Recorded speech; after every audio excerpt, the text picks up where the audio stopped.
Cerita yang kubuat sendiri yang berjudul Pacat dan Lintang. Di sebuah hutan yang lebat, tinggallah kakak beradik yang dikenal harmonis. Dua kakak beradik itu adalah Yula dan Yuan. Setiap hari mereka menghabiskan waktu dengan tugasnya masing-masing. Yula yang bertugas sebagai memasak dan Yuan yang bertugas berburu. Suatu hari, di hari yang seperti biasanya, Yula pun memanggil kakaknya untuk pulang makan dengan nyanyian khasnya. Kakak, chon loi sit fan liu, bong bong kai ham choi kon, pak kai mi telepon.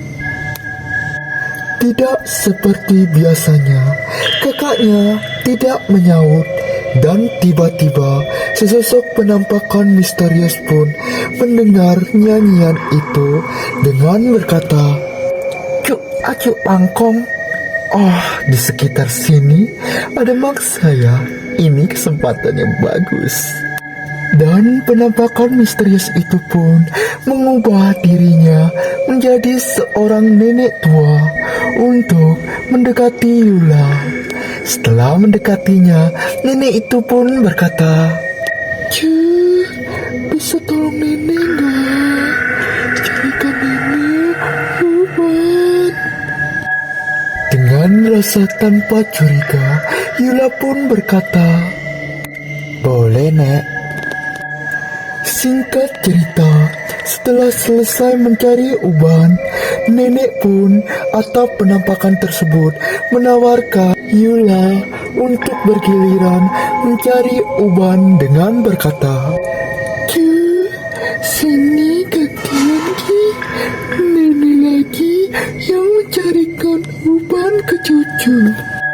Tidak lama setelah penampakan itu mengambil alatnya, penampakan itu langsung menancapkan alat mencari uban itu hingga Yula meninggal dengan tragis. Setelah membunuh Yula, penampakan itu pun langsung memakan Yula dan menyisakan kulit kepala Yula. Setelah merasa kenyang, penampakan itu pun langsung pergi. Tidak lama sebelum penampakan pergi, kakak Yula pun pulang. Dia mencari Yula dengan berkata, "Yula, kakak sudah pulang. Yula, Yula, Yula." Setelah lamanya mencari, Yuan melihat kulit kepala yang seperti kulit kepala adiknya. Tidak lama, Yuan pun menyadari bahwa adiknya telah meninggal. Dengan perasaan yang sangat sedih, Yuan pun menangis berhari-hari hingga ia tertidur. Pada saat tertidur, dia bermimpi seekor tikus yang memberitahunya bahwa adiknya masih bisa hidup. Tikus itu pun berkata, "Adikmu masih bisa hidup. Caranya yaitu kau harus memanaskan kuali dan letakkan kulit kepala itu dan adikmu akan langsung hidup." Dengan rasa tidak percaya, Yuan pun berkata, "Benarkah?"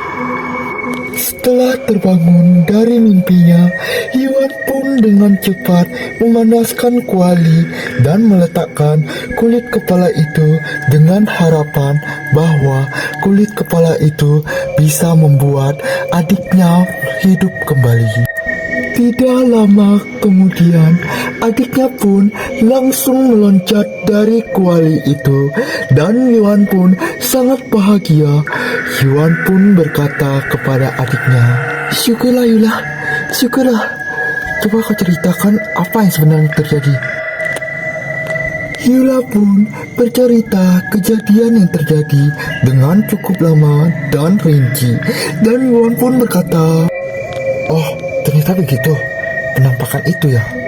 Aku akan membalas semuanya."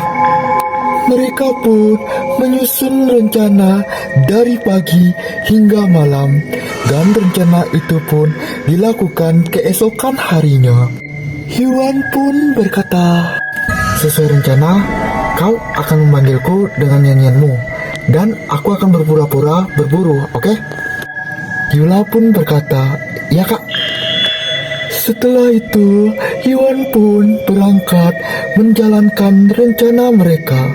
Yula pun bernyanyi untuk memanggil kakaknya. "Koko, John Loy Sit Fan New, Bong Bong Kai Ham Choi Kon, Pak Pak Kai Mi Telepon." Penampakan itu pun mendengar suara nyanyian itu dan berkata, "Hah?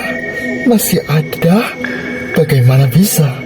Sudahlah, aku akan memakannya lagi." Setelah melangkah satu jengkal, penampakan itu pun terkena jebakan dari Yuan dan Yula. Yuan pun langsung menembak penampakan itu dengan berbagai alat. Setelah penampakan itu tidak berdaya, Yuan pun langsung memotongnya dan membuangnya menjadi dua bagian. Satu dibuang menjadi pacat dan satu lagi dibuang menjadi lintah.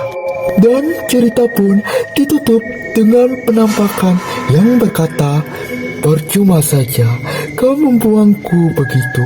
Aku juga masih hidup. Aku masih bisa membunuh manusia." Dan cerita pun selesai.